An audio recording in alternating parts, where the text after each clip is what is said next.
So I want to talk about this idea of smallness.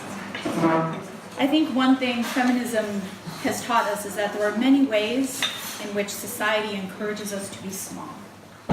Right? We are meant to apologize more. We are meant to defer, to shrink ourselves both literally and figuratively. So in that way, we are meant to take up less space. And we're meant to doubt ourselves and live in some kind of worry about our worth. Of course, not just women. Now, this makes sense. We know that there are massive industries and institutions in place that profit precisely off of our feeling small. We also know from these conversations in feminism and probably from our personal lives that doing whatever we can to overcome or manage the effects of these narratives can be really good for us personally. It can help us repair, for example, our relationships with our bodies, our relationships with each other, or perhaps in companies that we work for. So this is all really important stuff. But what I want to say to you today is that doing this work, discovering within ourselves what I think of as the courage, the radiant courage to be big, is something that is worthwhile doing, not just because it's good for us personally. I think it's something that's worthwhile doing because it's something that the world desperately needs us to do. I really believe that becoming the biggest possible versions of ourselves is something that we are all, in a sense, called to do. Now, why? Well, I think there is beauty in the world that is worth fighting for. And I think the more that we liberate ourselves, the more that we throw off the shackles of whatever kinds of smallness or self-doubt or limitations we may be wearing, the more capable we are of taking care of that beauty and contributing to it. You know, doing this kind of work, dislodging these narratives of smallness, is the kind of thing that can actually make us feel more powerful and be more powerful, confident than we may have ever imagined previously. I think it's also worth mentioning that it's something that can also just feel good, right? It's fun to be confident. It's the kind of thing that makes work feel less or not at all like work. You know, things that may have previously seemed insurmountable or were off our radar or were just too much work, they can in this way transform into things that are opportunities to flex, opportunities to feel alive or joyfully fierce, at least in my personal experience. I firmly believe that insofar as any of us might have imposter syndrome, we are all meant to be here. You are meant to be here.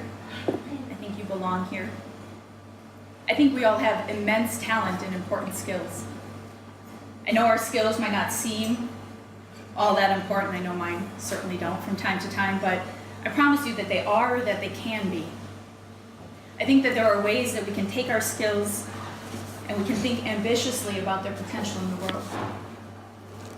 I think we can bust out of the normal way of doing things, and I think that we can have impacts on the world that are significant, unique. You know, precisely because of each of ours, because of your unique skill set and your unique position in the world and your unique power, there is an impact, an important impact that can be made on the world only if you choose to make it. So I have done some less than ordinary things in my life, as alluded to. I published my first book when I was 24. I wrote the first draft of that book in 5 days. That was 20,000 words a day. A bad first draft, but it was 20,000 words a day. And I have hosted podcasts and run companies, and I intend to do much more.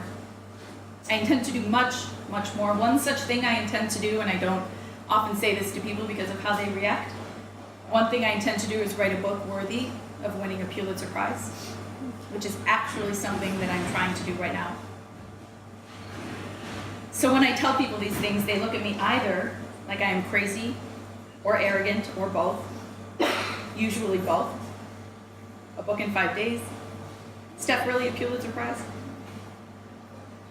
But here are the two questions that I am constantly asking myself, that I ask myself literally almost every hour of every day. Why not me? Why not now? I don't think there are any good answers to these questions.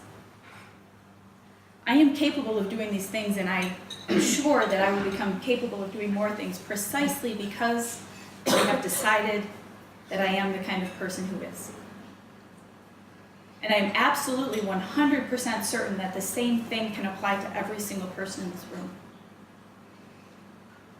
I think we are all capable of immense world transformative acts, whatever that means for our personal contexts, so long as we decide to be. So I ask of you this. Do the work that feminism has shown us we can do. Look deep into your heart and your history and the world around you, and find all the narratives that encourage you to be small, and then smash them. Smash them with therapy, smash them with friendship, smash them with love for your communities or the potential we have to create a more beautiful world.